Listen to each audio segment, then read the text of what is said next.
आज लगभग अब 4 वर्ष होने को आ रहा है, कितना समय और लेंगे ये? माननीय मंत्री भी रहे उस दौर में, तो खुद मंत्री थे।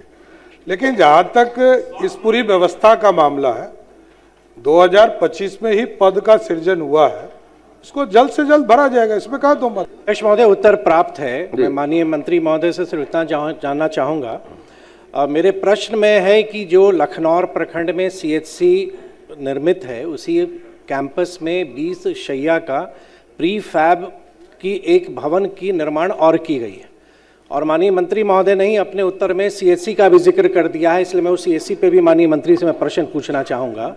एक सीएचसी का मानक क्या है अध्यक्ष महोदय? उसमें कितने चिकित्सक होने चाहिए, कितने ग्रेड ए की नर्स होनी चाहिए, क्या इक्विपमेंट्स होने चाहिए, ये मैं माननीय मंत्री महोदय से जानना चाहूँगा। माननीय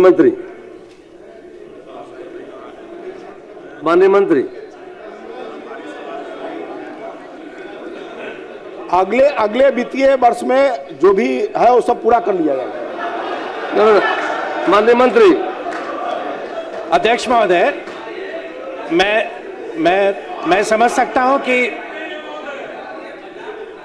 मेरा मूल प्रश्न इतना है अध्यक्ष महोदय कि सीएचसी हम सब जानते हैं कि एक प्रखंड का प्रमुख स्वास्थ्य केंद्र है, और पीएचसी को ही प्रखंड में अपग्रेड करके जब पुराना रेफरल अस्पताल का कंसेप्ट था, उसको सीएचसी के तौर पर अब उसको निर्माण कराया जाता है। 30 बेड वहां पर आज भी ढंग से संचालित नहीं है, तो अतिरिक्त 20 बेड का निर्माण करा के 4 सितंबर 2024 को उद्घाटन करने का कोई औचित्य नहीं है। इन्हीं के उत्तर में दिया हुआ अध्यक्ष महोदय कि 2 चिकित्सक वहां पर उपलब्ध हैं, 2 में एक मधुबनी में प्रतिनियुक्त हैं, यानी एक ही हैं, एक वहां पर संविदा के डॉक्टर हैं और एक दंत चिकित्सक हैं। जो सीएचसी लखनौर के प्रभारी हैं अध्यक्ष महोदय, वही झंझारपुर पीएचसी के भी प्रभारी हैं। उस परिस्थिति में जो लखनौर का हमारा सीएचसी है, जैसे उदाहरण स्वरूप 16 ए ग्रेड नर्स का वहां पर पद स्वीकृत है, एक भी कार्यरत नहीं है, और पूरा प्रखंड लगभग 15 ग्राम पंचायतों का है, और पूरे 15 ग्राम पंचायतों के लिए एक प्रमुख सीएचसी है जो लगभग 5 करोड़ की राशि से भी अधिक से निर्मित है। आज भी देखते हैं वो पीड़ा होती है कि सरकार ने इंफ्रास्ट्रक्चर तो बना दिया, लेकिन उस अनुरूप मानव संसाधन पर हमारा ध्यान नहीं गया है। और मेरा सिर्फ प्रश्न इतना है अध्यक्ष महोदय अंतिम, कि जब हम 30 बेड को फंक्शनल नहीं कर पाए हैं, तो ये जो 20 एडिशनल बेड बनाने का औचित्य क्या था? आज भी 1.5 वर्षों के बाद वो ताला लगा हुआ है, जंगल से वो घिर चुका है। मैं माननीय मंत्री महोदय से इतना ही आग्रह करूंगा कि जितने भी सीएचसी हैं, विशेष तौर पर जो मेरा प्रश्न है लखनऊ प्रखंड का, उसमें सीएचसी के मानक के अनुरूप मानव संसाधन, मेडिकल इक्विपमेंट्स, जांच की व्यवस्था, साथ ही साथ जो 20 शैय्या का प्री फैब टेक्नोलॉजी से इन्होंने जो भवन निर्मित किया है, उसको सिर्फ ये फंक्शनल कर दें शीघ्र से शीघ्र। माननीय मंत्री।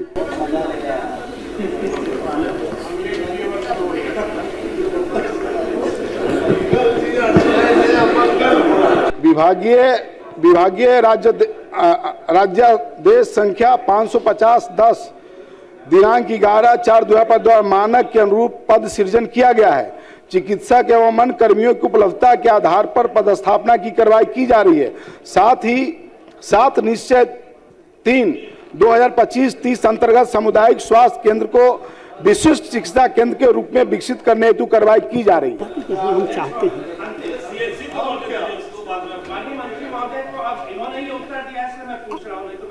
पूछने वाला नहीं था इनसे। ये स्वीकृति आदेश सीएचसी इनका कब फंक्शनल हुआ? अब ये जो पद सृजन इन्होंने 2025 के अप्रैल महीना का ये बता रहे हैं, सीएचसी हमारा जब बना, ये जो पद सृजन की इन्होंने स्वीकृति कराई, तो वो सीएचसी जो पूर्व से निर्मित है उसमें क्या करेंगे? ये जो पद सृजन है ये प्रीफैब के लिए इन्होंने किया है या सीएचसी के लिए किया है? और जो सीएचसी आज से 5 वर्ष पूर्व से निर्मित है, पद सृजन इन्होंने नहीं किया, तो वो भवन बनाने की इनको आवश्यकता नहीं थी। तो इसलिए स्वास्थ्य विभाग को ये आवश्यक है कि वो देखे इंफ्रास्ट्रक्चर बनाने से के साथ साथ पैरेलली जो मानव संसाधन है उसको भी वहां पे प्रतिनिधित्व करने की साथ में इनको कार्रवाई करनी चाहिए। माननीय मंत्री। स्ट्रक्चर बनाने के बाद ही सारी व्यवस्थाएं खड़ी होगी, नहीं तो हम सारी व्यवस्थाएं खड़ी कर दें, वहां इंफ्रास्ट्रक्चर कुछ है ही नहीं। इसलिए माननीय मंत्री माननीय मंत्री प्रमोद बाबू, कोई डिबेट नहीं। अंतिम मेरा विधानसभा क्षेत्र अध्यक्ष महोदय, मैं 5वीं बार का विधायक हूं झंझारपुर से। वर्ष 2022 से सीएचसी वहां पे फंक्शनल है भवन। आज लगभग अब 4 वर्ष होने को आ रहा है। कितना समय और लेंगे ये? बता दीजिए। स्पष्ट है, माननीय मंत्री भी रहे उस दौर में, तो खुद मंत्री थे।